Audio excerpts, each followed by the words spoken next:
Good afternoon, welcome at Hiya academy maths by Rupa Kumari. तो जो हमारे एस्टेट की सीरीज चल रही थी उसके अंदर हमारी नेक्स्ट क्लास है बाइनोमियल थ्योरम।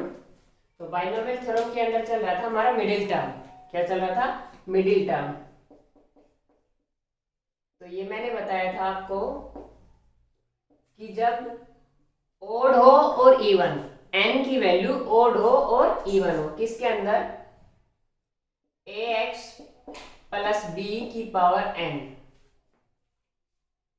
के अंदर n की वैल्यू अगर ओड है और n की वैल्यू अगर इवन है, ओड है या फिर इवन है। ओड होगी तो कितनी टर्म बनेगी? टू मिडिल टर्म बनेगी। इवन है तो कितनी मिडिल टर्म बनेगी? 1। अच्छा, इवन में मिडिल टर्म निकालने का formula T N by two plus 1। Odd के अंदर T N plus 1 by two, and ये तो एक टर्म हो गई और दूसरी टर्म बनेगी T N plus 3 by two. ये था हमारा फॉर्मूला। अब इस पर बेस क्वेश्चन करते हैं, ये नोट कर लीजिए।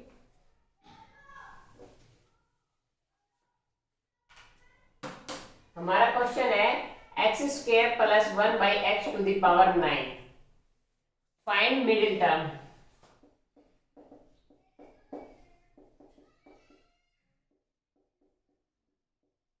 Find middle term. अच्छा, मिडिल टर्म। अब ये क्या है? ओड। ओड के अंदर कितनी मिडिल टर्म होती है? 2। कौन कौन सी होगी? T N plus 1 by two means T 5। अब 9 plus 3 by two, 9 plus 3 12, 12 by two T 6। T5 and T6 are the middle term. T5 निकालेंगे हम तो T5 में R की वैल्यू कितनी होगी? 4, क्योंकि टर्म क्या होती है? TR plus 1।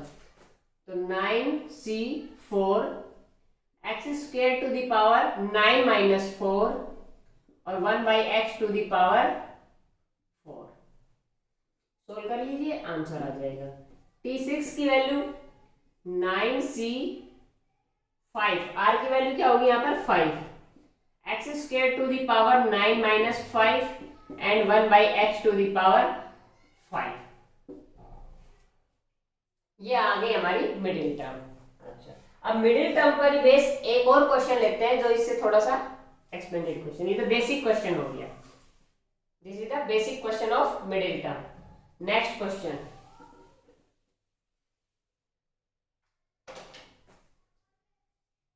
if fourth term of the expression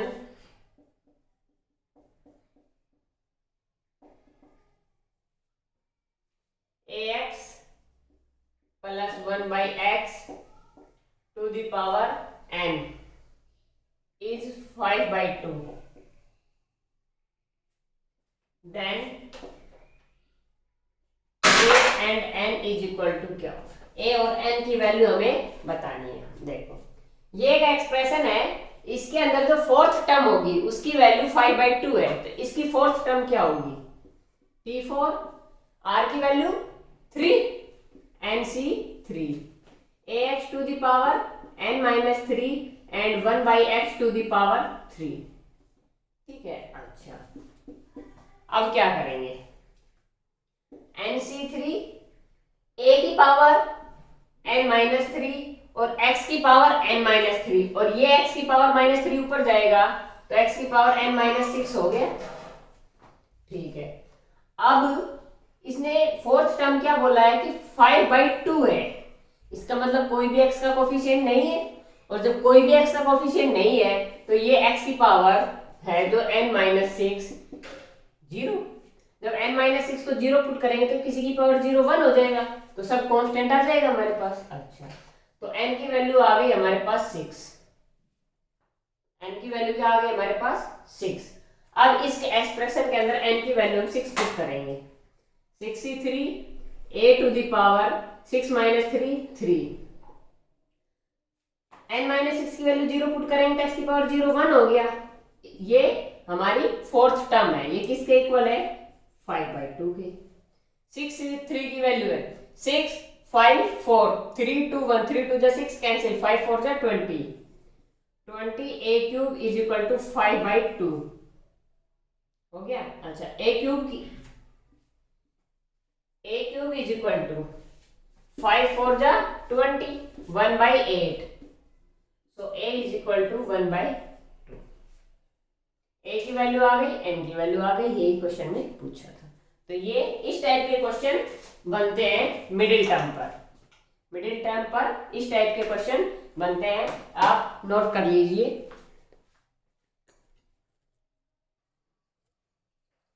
अब इसी पर हमारा नेक्स्ट क्वेश्चन है,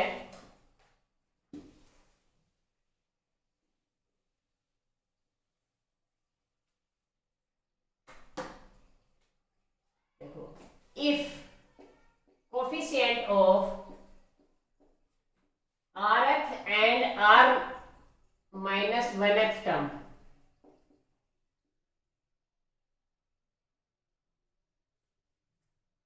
are equal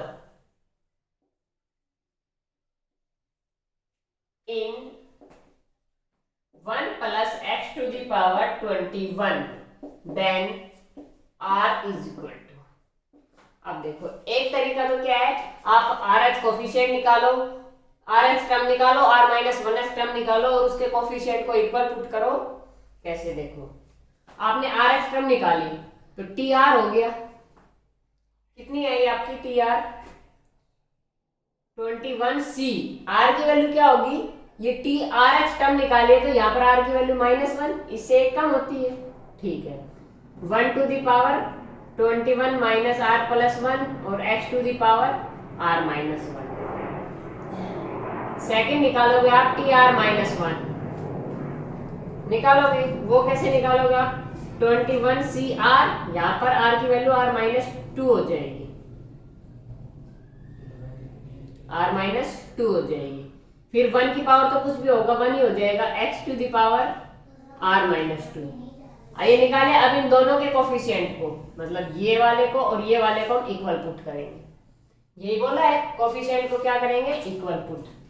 21cr-1 is equal to 21cr-2।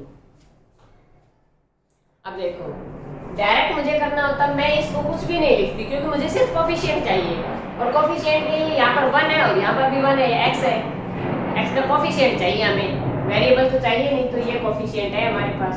तो ये सब करने की मुझे, मैं डायरेक्ट करती 21cr-1 21cr-2। अब इसको एक तो आप ओपन करोगे, पूरा डिटेल तो ये होगा r-1 फैक्टोरियल और 21 माइनस करेंगे तो 22 minus r factorial is equal to, ये करोगे और फिर कैंसिल करोगे और फिर एक क्वाड्रेटिक बनेगी और फिर उस क्वाड्रेटिक को सोल्व करोगे। लेकिन मैंने क्या किया, मैंने आपको फर्स्ट क्लास में एक फॉर्मूला बताया था, क्या, NCA is equal to NCB then A plus B is equal to N। तो यहाँ पर r-1 plus r-2 is equal to n की value 21, r plus r 2r minus 3 is equal to 21, r is equal to 3 इधर जाएगा 24, 24 divide by 2 12, r की value आ गई 12। इस टाइप के क्वेश्चन बनते हैं मिडिल टर्म पर। एक क्वेश्चन दे देती हूँ, it's your work.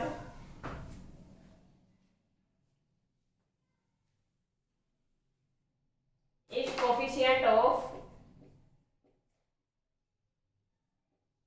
x to the power 7 and x to the power 8 in 2 plus x by 3 to the power n are equal, then n is equal to, तो n की value क्या होगी, x की power 7, x की power 7 मतलब इसकी power 7, मतलब जो x की पावर होगी ना वही किसकी पावर, वही क्या होगा, r होगा हमारा। तो मतलब यहाँ पर हमारे r की वैल्यू क्या हो गई, 7, r की वैल्यू क्या होगी, और इसके हमें कोफिशिएंट चाहिए, तो हमारे r की वैल्यू हो गई 7,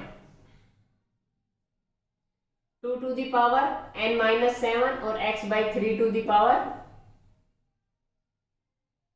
7, ये, और दूसरा हमारा r की वैल्यू है 8, तो NC8 2 की पावर n माइनस 8 और x by 3 to the power 8। इन्होंने कहा है कि कोफिशिएंट इक्वल है। क्या इक्वल है? कोफिशिएंट। ओनली कोफिशिएंट इक्वल है तो क्या करेंगे हम? देखो इसमें कोफिशिएंट निकालो इसका, NC7 2 to the power n minus 7 divide by 3 to the power 7। ये इसका कोफिशिएंट आ गया। इसका कोफिशिएंट क्या है हमारे पास? NC8 2 to the power n minus 8 divide by 3 to the power 8। x नहीं लेना हमें, सिर्फ कोफिशिएंट लेना है। 3 पावर 7 से 3 पावर 8 कैंसिल, 3 बच गया। इसमें कौन सा बड़ा है? n माइनस 7 और n माइनस 8। ये वाला बड़ा है तो ये बचेगा और ये कैंसिल हो गया, सिर्फ 2 बचा।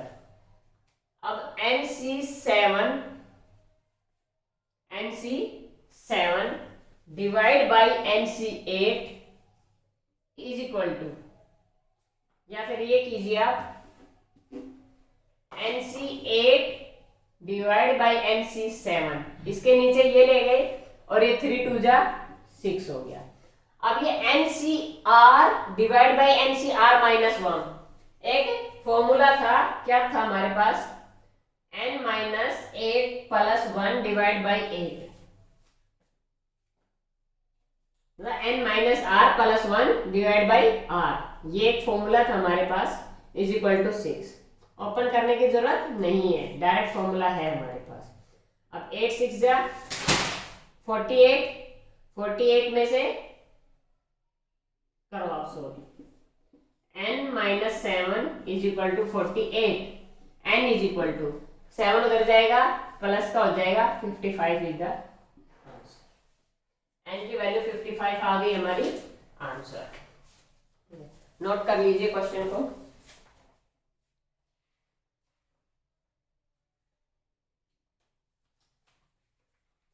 अब हमारा आता है next question based on independent of x।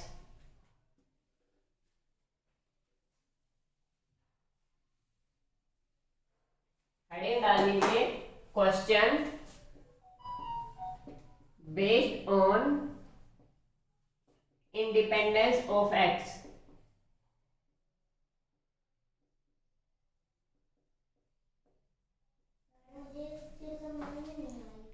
x के इंडिपेंडेंट क्वेश्चन कैसे होंगे? Find term independent of x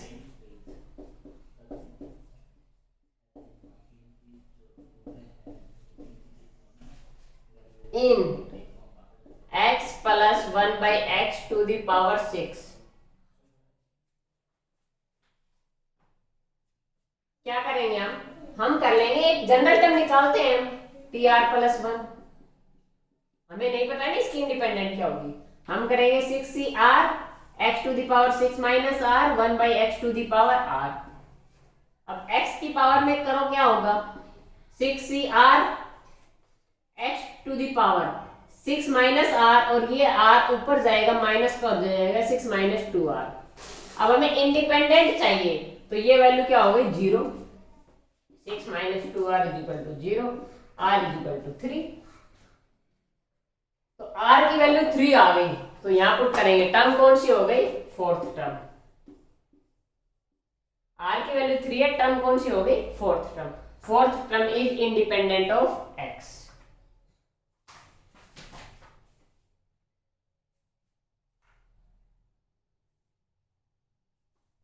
अब इंपॉर्टेंट पॉइंट्स हैं वो नोट कर लीजिए आप।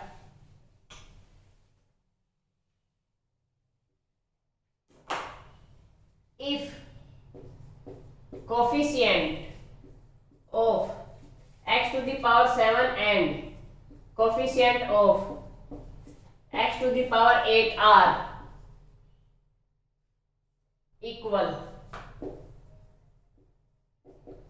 देन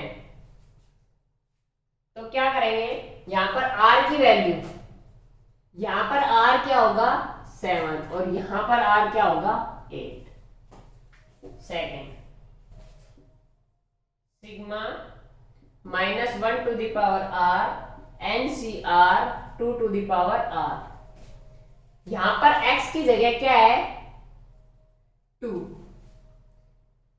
और ये है -1 और 1 दूसरा क्या होगा यहाँ पर 1 होगा तो 1 - 2 टू द पावर n है ये किसके इक्वल हो जाएगा 1 - 2 टू द पावर n क्योंकि ये माइनस कॉमन बाहर आ गया और 1 यहाँ पर है साथ में x की जगह 2 है तो इसकी वैल्यू कंप्लीट वैल्यू क्या आ गई -1 to the power n depends on n n is even then it's answer is 1 if n is odd then its answer is -1।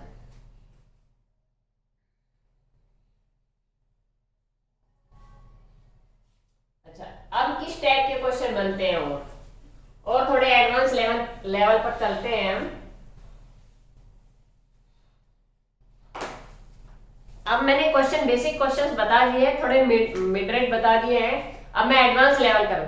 अब एडवांस लेवल के क्वेश्चन को मैं बेसिक पर लाकर छोड़ दूंगी उससे आगे करोगे आप। देखो find coefficient of term independent of x in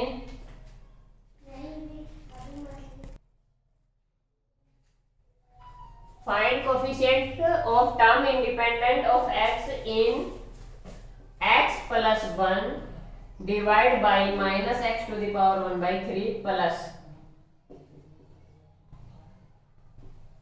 x to the power 2 by 3 plus 1 minus x minus 1 by x minus root x to the power 10 इसके अंदर बताना है। तो अब इसके अंदर कैसे बताओ कि ये एक टर्म है ये दूसरी नहीं होगा पहले इसको सोल्व करेंगे हम। देखो ये क्या है मैं ऊपर वाले को रूट x की पावर 1/3 टू द पावर 3 कर सकते हो plus 1 divide by minus x to the power 1/3 plus x to the power 2/3 plus 1 minus इसके अंदर मैं root x to the power square minus 1 divide by root x common और root x minus 1 कर सकती हूँ। इसको सॉल्व करेंगे तो x की पावर 1/3 प्लस 1 और इनटू में क्या आएगा x की पावर 2/3 माइनस x की पावर 1/3 प्लस 1 डिवाइड बाई क्या है minus x to the power 1/3 plus x to the power 2/3 plus 1 minus root x minus 1 and root x plus 1 divide by root x minus 1 ये cancel क्या बच गया हमारे पास। अब ये रूट x की यहाँ में मल्टीप्लाई करूंगी तो क्या हो जाएगा x to the power 1/3 multiply 1/2 नहीं प्लस 1/2 तो क्या हो जाएगा ये 5/6 plus x to the power 1/2 यहां पर क्या बचा minus x to the power 1/2 minus 1 divide by root x ये कैंसिल ये इसके नीचे जाएगा तो क्या बनेगा 1/2 सब्ट्रैक्ट करेंगे 5/6 माइनस 1/2 तो क्या बचेगा हमारे पास 5 माइनस 3 2/6 मतलब x की पावर 1/3 माइनस 1/x की पावर 1/2 और 2 दी पावर है 10 ये सब में पावर चल रही है हमारी 10। तो हमने किया क्वेश्चन को पहले सोल्व। अब इसमें निकालनी है हमें इंडिपेंडेंट ऑफ एक्स की टर्म जो अभी लास्ट क्वेश्चन करवाया था सेम उसके जैसा हो गया है। तो आज के लिए है इतना ही। नेक्स्ट क्लास में मैं करवाऊंगी एनजीटी। नेक्स्ट क्लास में क्या करवाऊंगी NGT numerically greatest term. Numerically greatest term कैसे निकालेंगे बाय शॉर्ट ट्रिक ये करवाऊंगी मैं नेक्स्ट क्लास में। If you like the video then like share and subscribe and click on the bell icon for notification. Okay, thank you, bye.